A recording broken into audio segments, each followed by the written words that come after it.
it's not about me. I, just feel bad for everyone else, of course. But, yeah, it's tough. That's Jake Kohler, the YouTuber who went on Titan for free. He got a lucky break when technical issues or bad weather, take your pick, scuppered the launch. And your heart really goes out to him. You can see even 2 years later, he's still emotional. He's still traumatized, even shedding tears on camera after the disaster. And I do think in a real sense, something is lost between all of the pontificating about carbon fiber and the science of submersibles. This is at heart a human story, a human tragedy. I got nightmares in my head, I fear. Thoughts build up until I can't.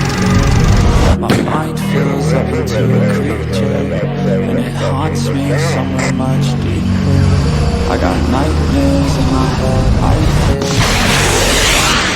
fear. The great value one gets from this YouTube, and I really feel like the guy who made the documentary, I think his name's Mark Monroe, is that he saves the best for last. This YouTuber's footage of his first peek at the Titan. It's really going behind the scenes because obviously and ironically, I guess they haven't been able to get this sort of really good footage from OceanGate itself. And so through Jake's footage, we follow essentially in the footsteps of the average client slash mission specialist, walking up the gangplank onto the ship, the Polar Prince, encountering people on board, navigating through the detritus on board, and then going to the other side to see the Titan itself.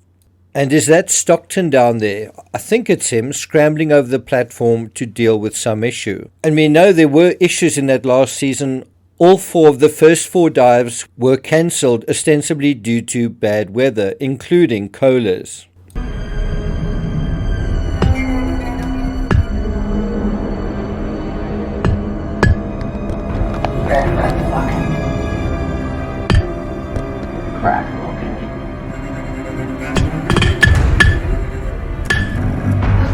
We now know the sub itself was damaged during Dive 80 and then the platform also on the previous mission when CBS's David Pogue was on board.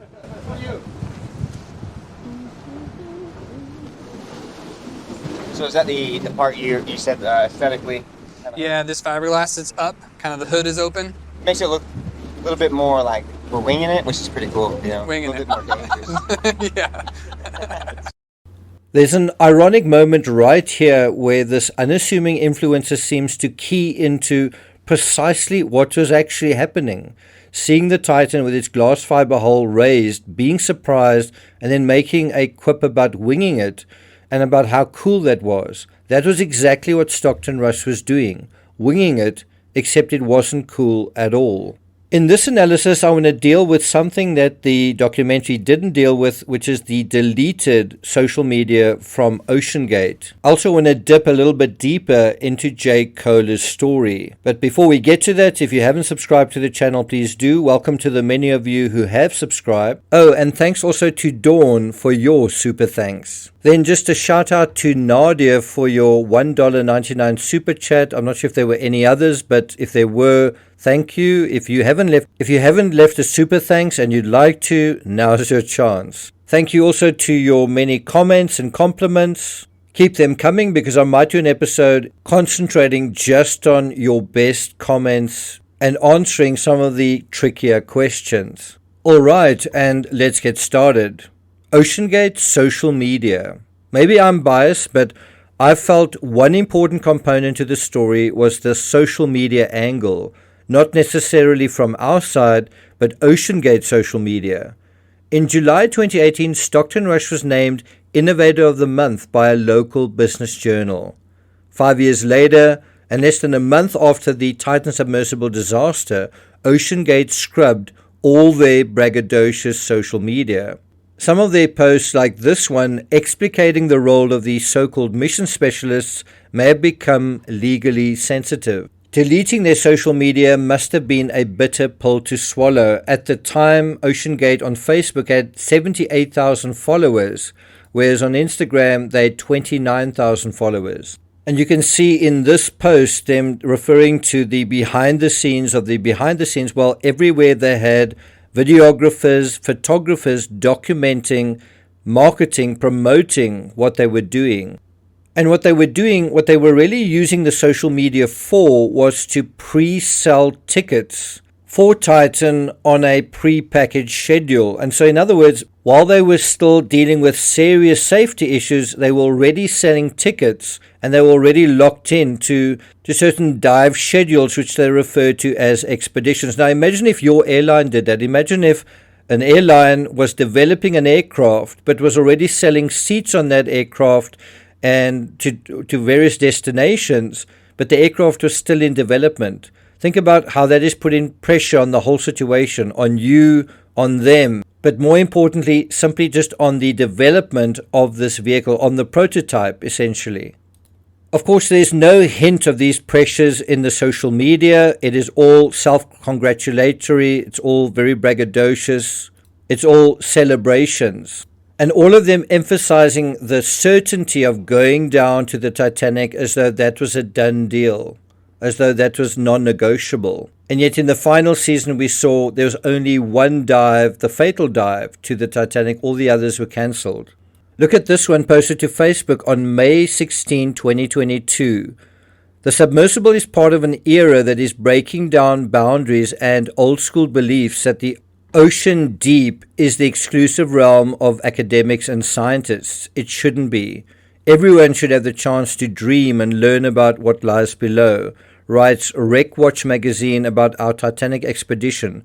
We couldn't agree more. And yet they were trying to make it something, they were trying to make their own clients feel like scientists. But you can see this was an effort to publicize their efforts in a magazine, in this case, Wreck Watch magazine. And there was a heck of a lot of very slick PR taking place, trying to sell tickets because OceanGate was hemorrhaging money. And we're going to deal with the finances in a separate analysis.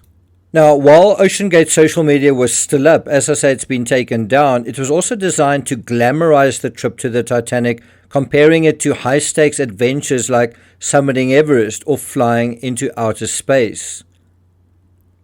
Have a look at the text besides this Instagram. Stockton Rush initially wanted to explore space but realized that there are unmatched opportunities for exploration here on Earth. The truth is, it is not necessary to go to space to discover alien worlds.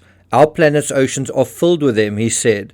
Join our expedition crew to help us explore the alien world of the deep ocean. And there you have a link to join. Obviously, joining means buying a ticket. And look at the reason given on social media for cancelling a season, blaming the charter vessel for pulling out. Do you think that was the real reason? Of course, the star of the show and the real carrot that Titan was using to sell tickets was Titanic. Look at this post from as early as 2017, well before the craft was really ready.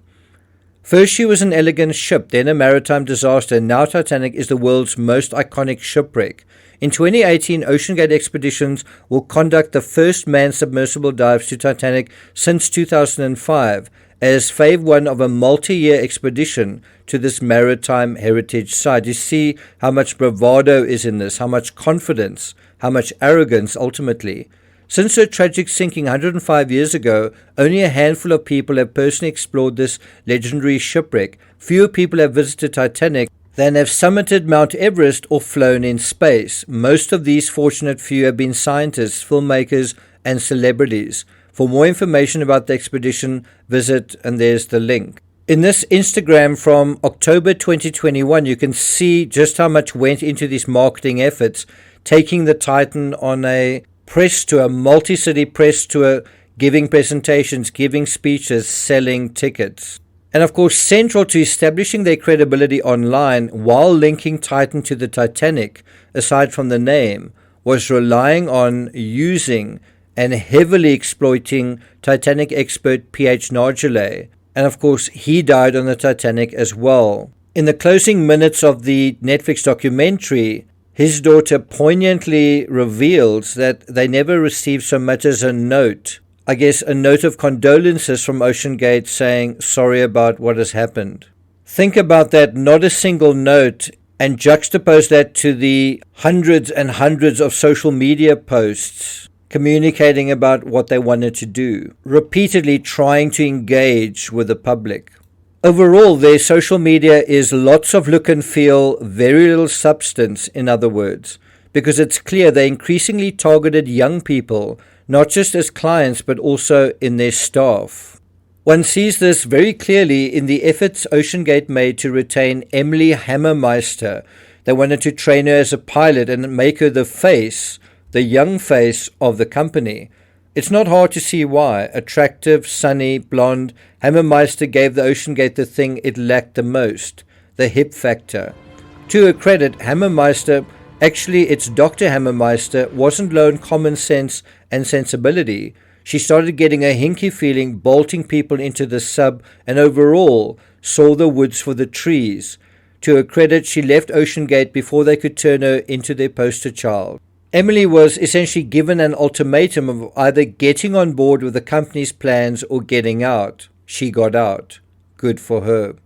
Surprisingly, Kohler, a fan of both the Sea and Titanic, he was the one that reached out to OceanGate, not the other way around, and was given a freebie. That's not bad, given that tickets to the carbon fiber death trap at the time were going for a cool $250,000, $250,000. Kohler looks very different today, though, doesn't he? It's almost 2 years later, and he seems to have changed quite a bit. From the smiling, up-for-it youngster we see in his own footage, now he appears older, heavier, and perhaps even a little depressed. And that brings us to Kohler's unexpected humanity. In the final 10 or 11 minutes, the documentary finally deals with the final footage of Titan. There isn't much, and there's virtually no footage of Hamish Harding, Shahzada Daewoo, and his 19-year-old son Suleiman. An article on Screen Rant seems to make a big deal that Kohler, who has almost 14 million subscribers, hasn't posted a video in months. And interestingly, he didn't even seem to post a video to sort of promote his appearance in this documentary. It kind of seems to cut quite close to the bone, doesn't it? It's quite on the chin, perhaps, for him. Or perhaps he was asked by the documentary not to do that. I mean, I'm sure they purchased a lot of his footage. And so none of that, I think, really seems unusual. But what's being hinted at here is nevertheless true, in my opinion.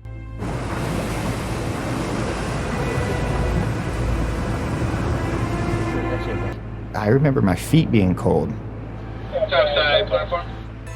Later on, I remember they had the crane holding up the dome after everyone had passed away, and I just remembered my feet was literally on that dome, just a few days before.